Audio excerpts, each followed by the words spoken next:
ഈ ലെസനെ നമുക്ക് വേ ഫ്രാഗൻ അതായത് W ക്വസ്റ്റ്യൻസിനെ കുറിച്ച് പഠിക്കാം. എന്താണ് ഈ വേ ഫ്രാഗൻ എന്ന് പറയുന്നത്? വേ എന്നുള്ള ആൽഫബറ്റ് അതായത് W എന്നുള്ള ആൽഫബറ്റ് വെച്ച് തുടങ്ങുന്ന ക്വസ്റ്റ്യൻസിനെയാണ് നമ്മൾ വേ ഫ്രാഗൻ എന്ന് വിളിക്കുന്നത്. നമ്മൾ കുറച്ച് വേ ഫ്രാഗൻ പ്രീവിയസ് ആയിട്ട് നമ്മൾ സെൽഫ് ഇൻട്രൊഡക്ഷൻ പറഞ്ഞ ലെസണിൽ കണ്ടിരുന്നു. ആദ്യം നമുക്ക് കോമൺ ആയിട്ടുള്ള വേ ഫ്രാഗൻ ഏതൊക്കെയാണെന്ന് നോക്കാം.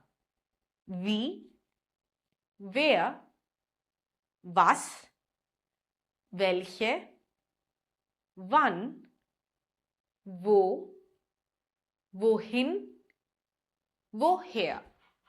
ഇതാണ് കോമൺ ആയിട്ടുള്ള വേ ഫ്രാഗൻ. ഇനി നമുക്ക് ഓരോ വേ ഫ്രാഗയും ഇൻഡിവിജ്വലി നോക്കിയിട്ട് അതിന്റെ അർത്ഥം എന്താണെന്ന് മനസ്സിലാക്കാം. വി എന്ന് വെച്ചാൽ ഹൗ എന്നാണ് അർത്ഥം. എക്സാമ്പിൾ പറയാനാണെങ്കിൽ വി alt bist du എന്ന് വെച്ചാൽ ഹൗ ഓൾഡ് ആർ യു, നിങ്ങൾക്ക് എത്ര വയസ്സുണ്ട്. വേർ എന്നുള്ള ക്വസ്റ്റ്യന്റെ ട്രാൻസ്ലേഷൻ ഹൂ എന്നാണ്.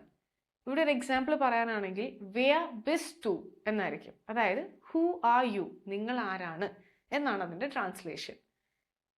വാസ് എന്നുള്ള ക്വസ്റ്റ്യന്റെ ട്രാൻസ്ലേഷൻ വാട്ട് എന്നുള്ള ഇംഗ്ലീഷ് ക്വസ്റ്റ്യൻ ആയിരിക്കും. ഇവിടെ ഒരു എക്സാമ്പിൾ പറയാനാണെങ്കിൽ വാസ് സിൻഡ് ദൈന ഹോബീസ് എന്ന് വെച്ചാൽ വാട്ട് ആർ യുവർ ഹോബീസ്, നിങ്ങളുടെ ഹോബീസ് എന്തൊക്കെയാണ്. അടുത്ത വേ ഫ്രാഗ് എന്ന് പറയുന്നത് വെൽഹെ എന്നുള്ളതാണ്. വെൽഹെ എന്ന് ഇംഗ്ലീഷിലേക്ക് ട്രാൻസ്ലേറ്റ് ചെയ്യുമ്പോൾ വിച്ച് എന്നാണ് വരുന്നത്. ഒരു ക്വസ്റ്റ്യൻ ഒരു എക്സാമ്പിൾ പറയാനാണെങ്കിൽ വെൽഹെ സ്പ്രാഹൻ സ്പ്രിchst du എന്ന് വെച്ചാൽ which languages do you speak, നിങ്ങൾ ഏത് ഭാഷകളാണ് സംസാരിക്കുന്നത്. അടുത്തത് വൺ ആണ്. വണ്ണിന്റെ ട്രാൻസ്ലേഷൻ എന്ന് പറയുന്നത് വെൻ എന്നാണ് അർത്ഥം വരുന്നത്, അതായത് എപ്പോൾ. ഒരു എക്സാമ്പിൾ പറയാനാണെങ്കിൽ one arbeitest du, when do you work, എപ്പോഴാണ് ജോലി ചെയ്യുന്നത്. അടുത്ത വേ ഫ്രാഗ് വോ എന്നുള്ള വാക്കാണ്. വോ എന്ന് വെച്ചാൽ വേർ എന്നാണ് അർത്ഥം, അതായത് എവിടെ. ഇതിൻ്റെ ഒരു എക്സാമ്പിൾ പറയാനാണെങ്കിൽ വോ വോൺസ് ടു, അതായത് where do you live, എവിടെയാണ് താമസിക്കുന്നത്. അടുത്തത് വോഹേർ.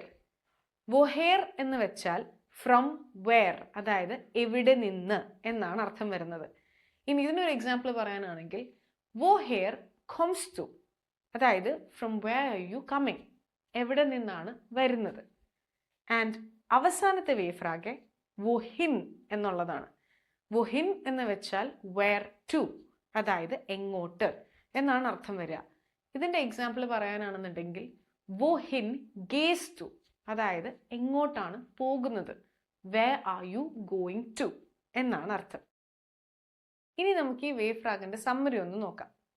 വി മീൻസ് ഹൗ, വേർ മീൻസ് ഹൂ, വാസ് എന്ന് വെച്ചാൽ വാട്ട്, വെൽഹെ മീൻസ് വിച്ച്, വൺ എന്ന് പറഞ്ഞാൽ വെൻ, വോ means where, woher means from where, and wohin means where to.